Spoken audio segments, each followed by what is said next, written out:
Okay, I wanted to take just a few minutes today to discuss and share with you my thoughts on a sample essay.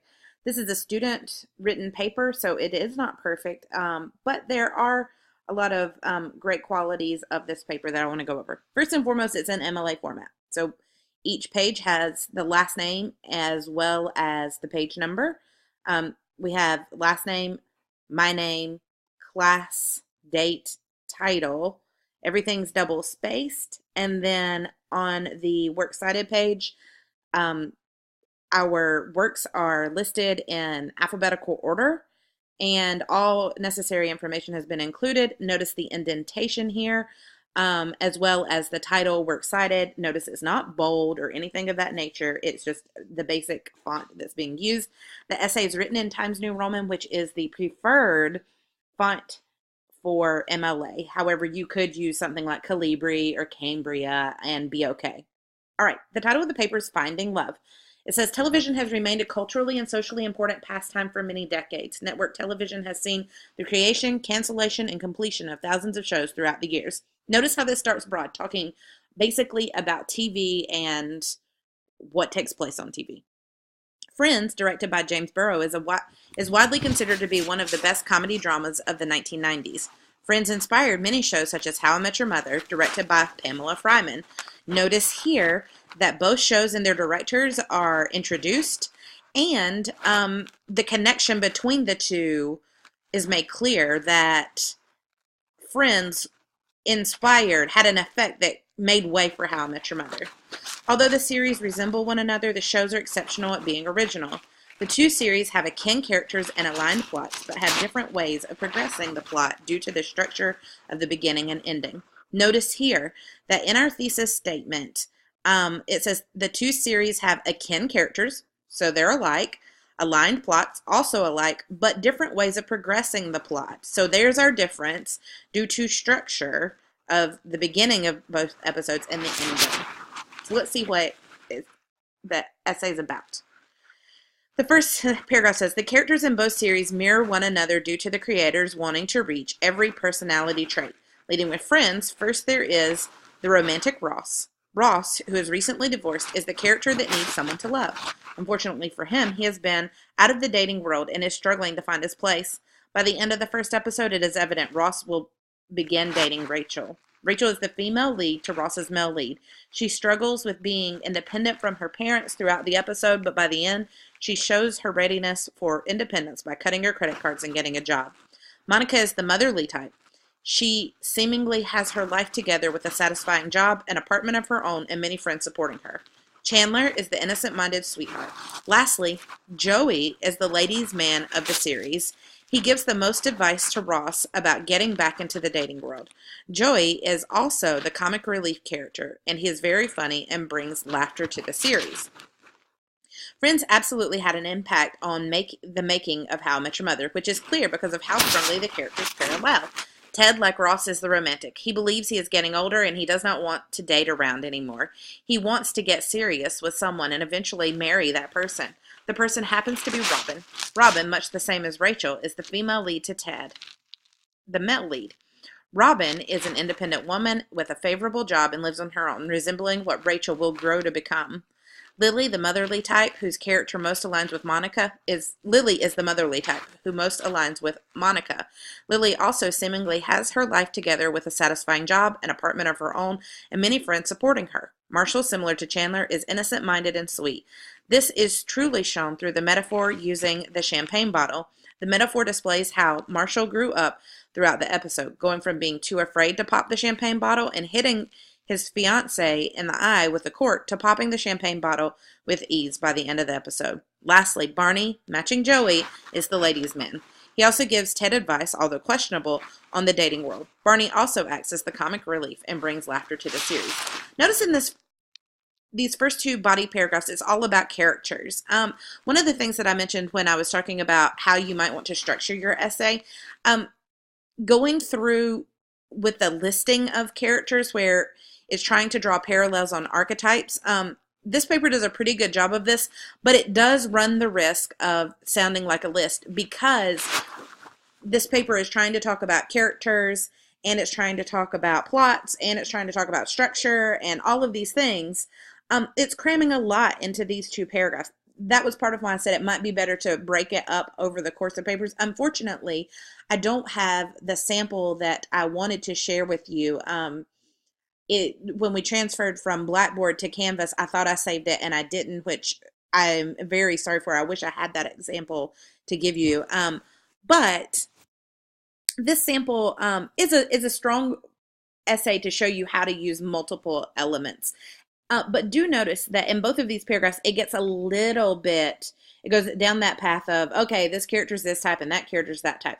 This might have been stronger if this student had only focused on like three of the characters: Ross versus Ted, Rachel versus Robin, and then Monica and Lily, and how all of those characters align. That might have been stronger. But it's not bad. It's just not as strong as maybe I would want it to be. All right. It goes on. Both plots parallel each other significantly. Begin with friends. Monica goes on a first date with a guy named Paul the wine guy. They have a marvelous time, but the relationship ends badly when Monica realizes Paul is a womanizer. The overarching concept of the series is a group of friends getting together in a coffee shop to share interesting stories and give advice to one another. They act as one big family, making fun of each other, but always having each other's backs. With many correlations between the two series, How I Met Your Mother mirrors Friends in many ways throughout the plot. Similar to Monica going on a first date with Paul, Ted meets Robin, and they go on a first date. This date also ends badly because Ted accidentally says, "I love you," to Robin.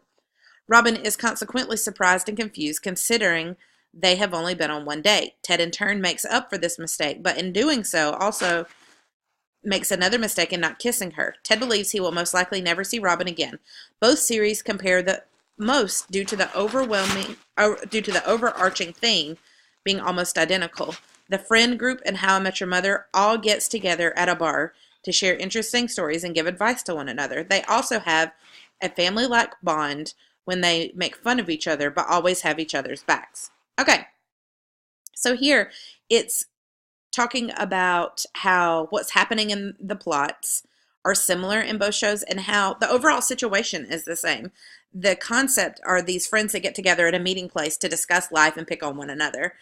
Notice that the paragraph talking about friends is shorter than the one that talks about How I Met Your Mother. However, the balance here is kind of restored at the end because it's bringing these points together. The example for How I Met Your Mother is a little bit longer than what is being talked about for Friends, but it's because there's a quote that's being used and things like that. So it ends up being okay.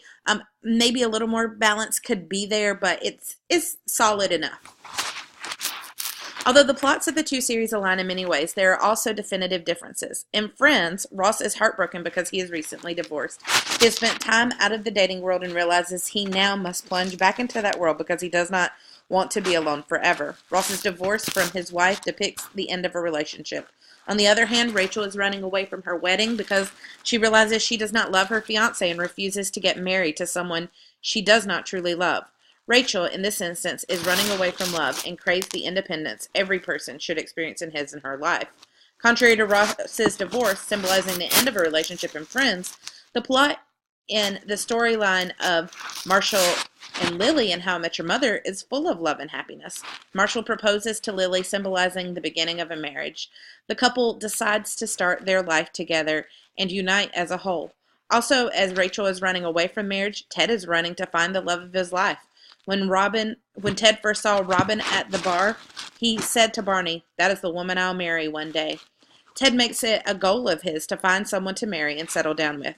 He wants love so much he accidentally says, "I love you" to Robin on their first date. The settings in the beginnings and ending of both series are vastly different. This distinction in structure allows the show to develop their own unique identity. At the beginning of Friends, the scene is set with a group, Ross, Chandler, Phoebe, and Joey, sitting in a coffee shop in 1994. Chandler is telling a group about a dream he recently had. They begin talking about life and how Ross is depressed because of his recent divorce. Then in walks Rachel in her wedding gown looking for Monica. Now the full group is in the coffee shop together, which will be where the ending will take place as well. In the end of the episode, Ross, Monica, Chandler, Phoebe, and Joey are once again sitting in the coffee shop. Chandler is telling the story of a different dream he had had recently, and in walks Rachel with an apron on. Rachel is now working at the coffee shop she ran into looking for Monica in the beginning of the episode. Once again, the full group is in the coffee shop together telling stories and having a good time. How I Met Your Mother begins and ends in a very different fashion. Begins Unlike how Friends begins and ends with all friends being together and having a good time, How I Met Your Mother starts with the father and his children in a living room of their house in 2030. The father is telling his two children the story from 25 years ago about how he met their mother. Then a flashback occurs, and that is where the story takes place. As the flashback comes to an end, the children and the father are once more in the living room of their house. The father ends the episode with a twist ending because the audience is supposed to believe that Robin is their mother, when Robin is actually the aunt. Okay, so in this paragraph, or these two paragraphs, we see the talking about structure. She does a lot of work here and a good job of explaining, okay, this is what the beginning and the ending of the Friends episode looked like. This is how it looked in How I Met Your Mother. This is why they're different. They're setting up this completely different arc going on. It says, in conclusion, although the shows Friends and How I Met Your Mother have many similarities, such as the characters and plot, they both remain original in their own ways. Both shows have parallel characters with common traits. Although the two shows align in their plots, they differ in the way their storylines progress. Lastly, the beginnings and the endings in both series is the major difference between the two shows. Friends and How I Met Your Mother represent similar storylines and characters, but forge their success by the dissimilar structure and subtle differences in the plots. So then we have a basic conclusion. It comes together. It's fine. The conclusion is trying here to answer that so what about how they forged their success by dissimilar structures and different plots. But there's really a lot of summary here. I would have liked to have had this conclusion go a step further and talk about maybe the influence these two shows have on TV in general or the audience or something to that effect. And then we have our Works Cited page, as previously mentioned. If you have questions about this, let me know. This is a decent sample. I want to say it made a low A. It is a pretty good essay. I think the compare contrast essay is one of the hardest to get the form down right on and get exactly right. So if you have any trouble, if you're struggling, please reach out to me.